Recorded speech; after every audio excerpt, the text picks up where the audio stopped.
ಅಮ್ಮ, ನಮ್ಮನೆ ನಂದಾದೀಪ ಕಣಮ್ಮ ನೀನು. ನಿನ್ನೀ ನಗು ನಿರಂತರವಾಗಿರಲಿ, 100 ಕಾಲ ನೆಮ್ಮದಿಯಾಗಿ ಸಂತೋಷವಾಗಿರು ಕಂದ. ಸರಿ ಅಣ್ಣ, ಸಂತೋಷವಾಗಿರು. ಅದ್ಗೆ ನಾನು ಹೋಗಿ ಬರ್ತೀನಿ. ಅಚ್ಚು, ಹುಟ್ಟಿದ ಮನೇನು ಬೆಳಗ್ದಾಗೆ ಮೆಟ್ಟಿದ ಮನೇನು ಬೆಳಗಮ್ಮ.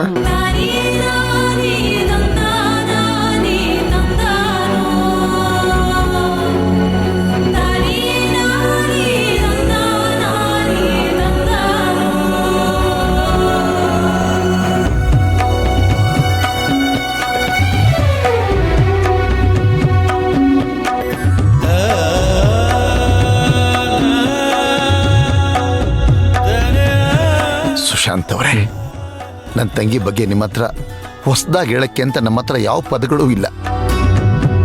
ಅವಳ ಮನಸ್ಸು ಅಪರಂಜಿ. ಯಾವುದೇ ಕಾರಣಕ್ಕೂ ಅವಳ ಮನಸ್ಸನ್ನು ನೋಯಿಸ್ಬೇಡಿ. ತುಂಬಾ ಮುದ್ದಾಗಿ ಸಾಕ್ಬಿಟ್ಟಿದ್ದೀವಿ. ಏನಾದರೂ ತಪ್ಪು ಮಾಡಿದ್ರೆ ತಿದ್ದಿ ಬುದ್ಧಿ ಹೇಳಿ. ಅದನ್ನ ಬಿಟ್ಟು ಅವಳಿಗೇನು ಅನ್ನಕ್ಕೆ ಹೋಗ್ಬೇಡಿ. ಪ್ರೀತಿಯಿಂದ ಹೇಳಿದ್ರೆ ನನ್ನ ತಾಯಿ ಎಲ್ಲ ಅರ್ಥ ಮಾಡ್ಕೋತಾಳೆ. ಈಗಾಗಲೇ ಅವಳ ಬಗ್ಗೆ ನಿಮ್ಗೂ ಗೊತ್ತಿದೆ ಅಲ್ವಾ ಇವೆಲ್ಲ? ಭಾವ, ಏನ್ ಹೊಸದಾಗಿ ಹೇಳ್ತಿದ್ದೀರಲ್ಲ. ನಿಮ್ಮಿಬ್ಬರನ್ನ ಮೊದಲನೇ ಸಲ ನೋಡ್ದಾಗ್ಲೇ ನಿಮ್ಮ ಆತ್ಮೀಯತೆ ನನಗೆ ಗೊತ್ತಾಯ್ತು. ನಾನು ಅವತ್ತೇ ನಿಮ್ಗೊಂದಿನ ಹೇಳಿದ್ನಲ್ಲ, ನಿಮ್ಮ ತಂಗಿನ ಪ್ರೀತಿಯಿಂದ ನೋಡ್ಕೊಳ್ತೀನಿ ಅಂತ. ನೀವು ನೋಡಿದ್ರೆ ಹೊಟ್ಟೆ ಉರಿ ಪಟ್ಕೋಬೇಕು, ಅಷ್ಟು ಚೆನ್ನಾಗಿ ನೋಡ್ಕೊಳ್ತೀನಿ. ಒಂದೇ ಮಾತಲ್ಲಿ ಹೇಳೋದಾದ್ರೆ, ನಿಮ್ಮ ತಂಗಿ ಕಣ್ಣಾದ್ರೆ ನಾನು ಅದರ ರೆಪ್ಪೆ ಕಾಪಾಡ್ತೀನಿ.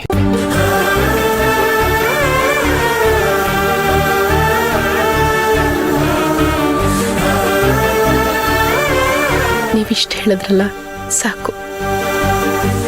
ನಮ್ಮಿಬ್ಬರಿಗೂ ಇದಕ್ಕಿಂತ ದೊಡ್ಡ ಮಾತು ಬೇಡವೇ ಬೇಡ. ರೆಪ್ಪೆ ಆಗಿರ್ತೀನಿ ಅಂತ ಹೇಳಿದ್ರಿ, ಬಹಳ ದೊಡ್ಡ ಮಾತು. ನೀವಿಬ್ರು 100 ಕಾಲ ಸುಖವಾಗಿ ಸಂತೋಷವಾಗಿರಿ.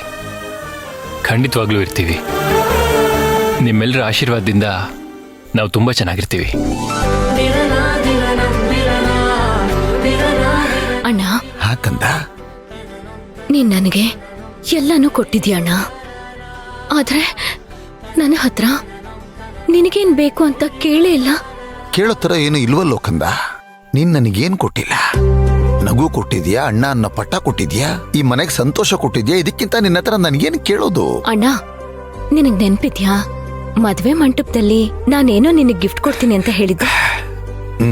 ಈಗ ಅದೇನ್ ಗಿಫ್ಟು ಅಂತಾನು ಕೇಳಲ್ವಾ? ನನ್ನ ತಂಗಿ ಒಂದು ಗಿಫ್ಟ್ ಕೊಡ್ತೀನಿ ಅಂತ ಹೇಳಿ ಕೊಡ್ಲಿಲ್ಲ ಅಂತಂದ್ರೆ ಅದಕ್ಕೇನೋ ಬಲವಾದ ಕಾರಣ ಇದ್ದೇ ಇರುತ್ತೆ. ಅದೇನು ಅಂತ ನಾನು ಕೇಳಿ ನಿನ್ನ ಮನಸ್ಸಿಗೆ ಸಂಕಟ ಆಗೋದು ಯಾಕಂದ? ನನ್ನ ಪ್ರಕಾರ ನನ್ನ ತಂಗಿ ಮಹಾಭಾರತದ ಕರ್ಣನ ತರ. ಕರ್ಣ ಒಂದ್ಸರಿ ಕೊಡ್ತೀನಿ ಅಂತ ಮಾತು ಕೊಟ್ಟ ಮೇಲೆ ಯಾವುದೇ ಕಾರಣಕ್ಕೂ ಮಾತು ತಪ್ಪವನಲ್ಲ. ತನ್ನ ಮೈ ಮೇಲಿದ್ದ ಕವಚ ಕುಂಡಲೆಗಳನ್ನ ದಾನ ಮಾಡಿದಂತ ಮಹಾರಥಿ ಅವನು.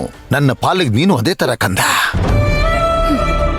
ನಾನು ನಿನ್ನ ಹತ್ರ ಕೇಳಿ ಅದು ನೀನು ಕೊಡಕ್ಕಾಗ್ದೆ ಮಾತು ತಪ್ಪು ಬಿಟ್ಟೆ ಅಂತ ಆಗ್ಬಾರ್ದಲ್ಲ, ಅದಕ್ಕೆ ಕಂದ ನಾನು ನಿನ್ನ ಹತ್ರ ಏನು ಕೇಳೋದಿಲ್ಲ. ಅಷ್ಟು ದೊಡ್ಡ ಮಹಾರಥಿ ಕರ್ಣನ್ಗೆ ನೀನ್ ನನ್ನ ಹೋಲ್ಸಿದ್ದು ಅದು ನಿನ್ನ ದೊಡ್ಡ ಮನ್ಸಣ್ಣ.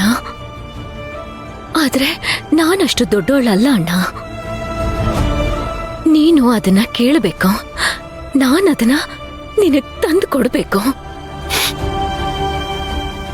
ನಿಜವಾಗ್ಲು ನಿಮ್ಮ ಅಣ್ಣ ಕೇಳೋ ಗಿಫ್ಟನ್ನ ನಿನ್ನಿಂದ ಕೊಡಕ್ಕಾಗತ್ತ ಕಂದ?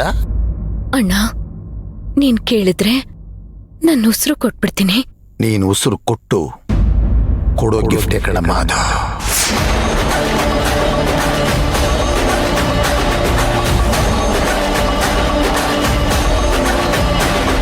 ಒಬ್ಬ ಅಣ್ಣ ಅದವನು ಯಾರು ಈ ಥರ ಕೇಳಲ್ಲ ಅಲ್ವಾ?